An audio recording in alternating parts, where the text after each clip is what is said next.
So the 2024 Mustang sales numbers are out and they're kind of a letdown. So we're going to be discussing the 2024 Mustang sale numbers, which includes the EcoBoost, the GT, and of course the Dark Horse, and also compare it to the 2023 Mustang numbers around the same time. So it really gives you a data and comparison point, and it's not just talking about because what good are the numbers, you don't have anything to compare it to.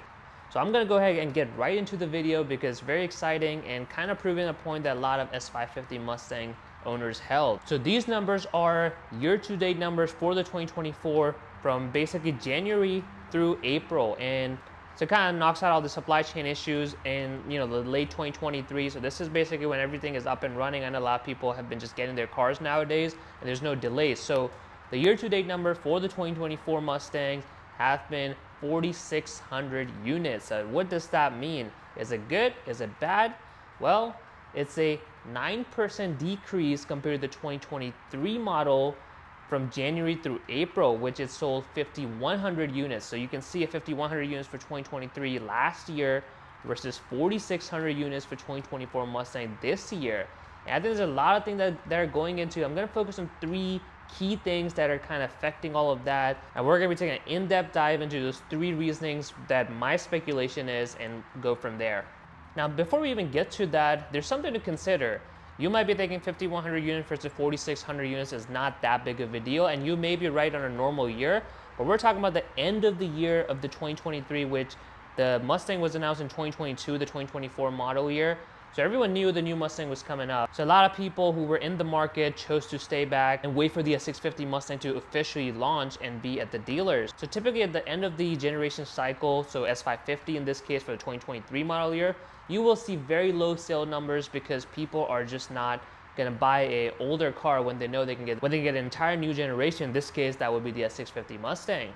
And that of course also means when the new one does come out, a lot of people are just like flocking to it and just they want to buy that. So you see an increase of sale numbers for the new model year. This was consistent with the S197. The 2005 had the highest sales numbers, and also for S550, the 2015 was the highest sales numbers you saw for the Mustang.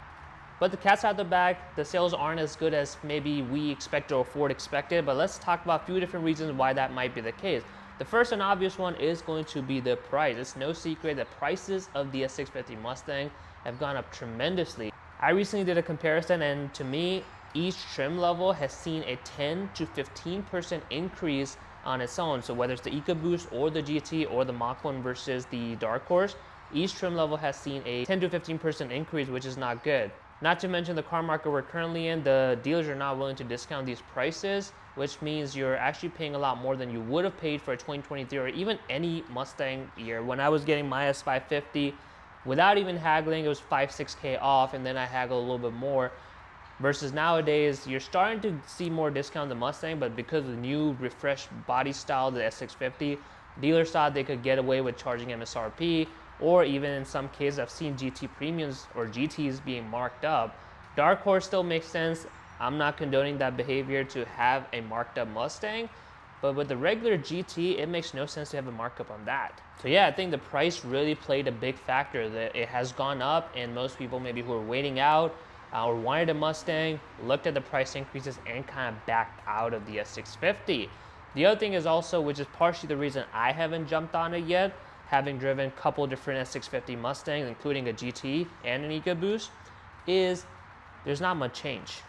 So if you have the S550 like mine, especially with the refresh model, the 2018 and up, I honestly could not tell much of a difference. It was slightly smoother with the 10-speed transmission. The difference is like 20 horsepower, but it's got a little bit heavier. So if you're just driving on the street, you couldn't really tell that there was an increase in power. So to me, unless I was getting a really good deal, it just made less sense. So a lot of people I know who were holding off, who had a 2018 and up Mustangs, whether it was the EcoBoost or the GT, were definitely disappointed with what Ford had to offer with the S650 Mustang. So they were waiting, wanting to upgrade, and Ford came out with the refresh that, or the next generation that wasn't really a next generation, more of a refresh. Which, like, if you had an S550, the earlier model, the 2015 through 17, that made more sense to upgrade to the 2024. But any of these cars right behind me that you have, it makes less sense unless you have a financial reason to do so and you're getting a really good deal. Otherwise, with the price increases and what you're really getting, doesn't make much sense to upgrade to the 2024 and S650 Mustang. Which also brings me to another point, is that because these cars are cheaper, I know some people who are holding out to getting the 2024 and up Mustangs. They wanted to get, they don't currently have Mustangs, they wanted to get into Mustangs, so they wanted to see what the S650 had to offer. And then when they found out it's more or less the same car with a slightly different body, they chose to get an S550 Mustang, which obviously makes sense. You're getting pretty much the same car for much less, and it's much less expensive than the S650 Mustang. The used market for 2018 and up with the Gen 3 Coyote is starting to come down. The crazy used car market that we saw a few years ago is starting to normalize a little bit, and you can pick those up significantly cheaper than what you would pay for a brand new GT or GT Premium. Some of these 2020, 2021, or even like 2022 models can be had for low 30s, GT Premiums or the GTs versus the S650, which would base GT would cost you around $42,000. So in my opinion, because there hasn't been much change, people who are holding off are just thinking, you know, why spend all that money to get the new flashy S650 Mustang, which is pretty much more or less the same thing when you can get the S550 Mustang. But yeah, so I think those are my thoughts on why the S650 Mustang isn't selling as well, maybe as we expected or Ford expected. It sold 4,600 units in these 4 months compared to a 2023 model year where it sold 5,100. So you can see there's a good bit of decrease.